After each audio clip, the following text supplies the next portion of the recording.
Welcome to The Explainer. Today, we're diving into something really special. We're going to trace an absolutely incredible evolution, the journey of Porsche from a tiny little design office in Germany all the way to a global automotive powerhouse. If you want to understand the true DNA of performance and how one guy's engineering dream spread like wildfire to become a lasting legacy, well, you are definitely in the right place. So, I want you to think about this for a second. What exactly makes Porsche one of the most respected sports car brands on the planet? Is it that legendary, unmistakable silhouette of the 911? Is it decades of just unparalleled racing success? Or maybe it's their uncompromising commitment to engineering perfection. Today we're going to demystify this Porsche magic and look at the exact historical elements that built the legend. Okay, let's dive into this because it all starts with a simple yet incredibly powerful thought. I couldn't find the sports car of my dreams, so I built it myself. Those are the words of Ferry Porsche. And you know, it's absolutely fascinating to see how this deeply personal desire, literally just a guy looking for the perfect drive, became the unshakable foundation for a multi-billion-dollar company that has defined automotive excellence for over 75 years. Here's our quick structural roadmap for today's explainer. We'll start with the father-son vision, then move right into defining the 911 legend. From there, we'll see how the brand was forged on the track, examine the really crucial period of expanding the Porsche empire, and finally, take a look at electrifying the future. Let's move to our first era and see how this builds. Section 1. The father-son vision and building the foundation. You know, the story doesn't actually kick off with a massive, bustling car factory. In 1875, Ferdinand Porsche, an Austrian automotive engineer, was born. And long before creating a brand of his own, he was already busy designing innovative vehicles and shaping the wider auto industry for other manufacturers. Fast forward to 1931, and he founds his engineering and design company in Stuttgart, Germany. But initially, they didn't even build cars under their own name.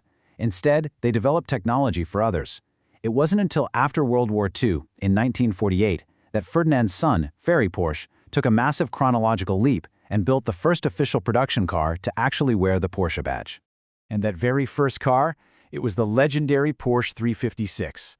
Since Ferry couldn't find his dream car, well, he engineered one that was fundamentally different from the heavy, clunky bruisers of that era. The 356 was incredibly lightweight, beautifully balanced, and above all, deeply, deeply enjoyable to drive. This formula immediately captivated sports car enthusiasts around the world. It wasn't just a vehicle, it was a total revelation that marked the true beginning of Porsche as a dedicated car manufacturer. Which brings us to Section 2, defining the 911 legend. The icon arrives. Introduced in 1964, the Porsche 911 would go on to define the company forever. And this brilliantly illustrates their philosophy. When you compare the 1964 original to the modern 911, you see an absolute, unwavering commitment to a core identity, specifically that famous rear-engine layout and timeless design. Yet, over the decades, the 911 hasn't just stayed stagnant. Actually, scratch that, it has constantly evolved, gaining vastly more power, drastically better technology, and greatly improved safety, all without ever losing its original soul or that thrilling driving experience. Because they struck this perfect balance between preserving their heritage and pushing technological boundaries, the 911 achieved something totally unprecedented.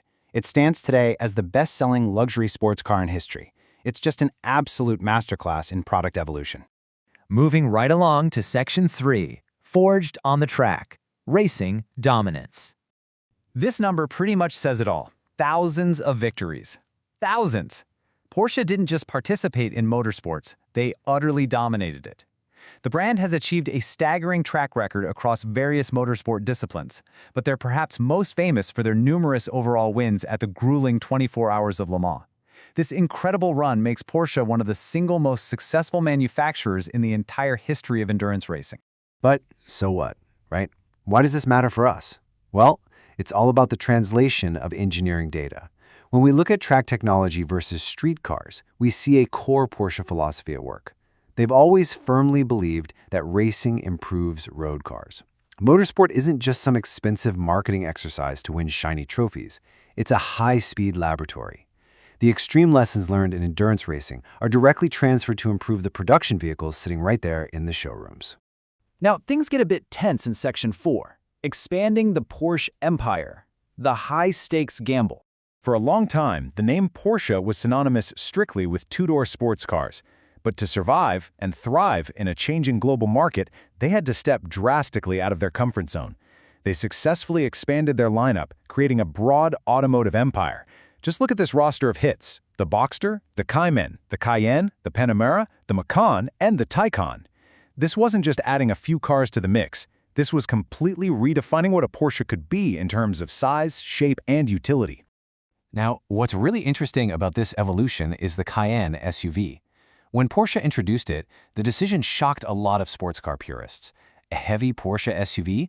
It seemed like a total departure from Ferry Porsche's lightweight 356 ideal. No way, right?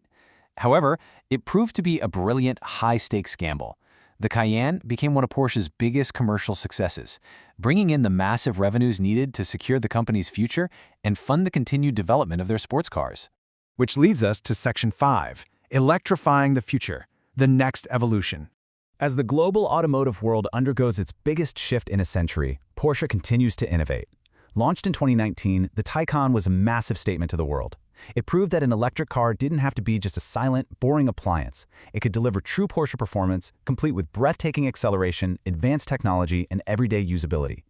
Today, they're investing heavily in electric mobility and sustainable technologies, but they're doing it while absolutely preserving that visceral driving excitement that defines the brand. So, the crucial point comes down to these core pillars. Over more than 75 years, whether building gasoline legends or electric pioneers, Porsche has cultivated a very specific DNA. It combines precision German engineering with timeless design and fuses everyday practicality with an undeniable motorsport heritage.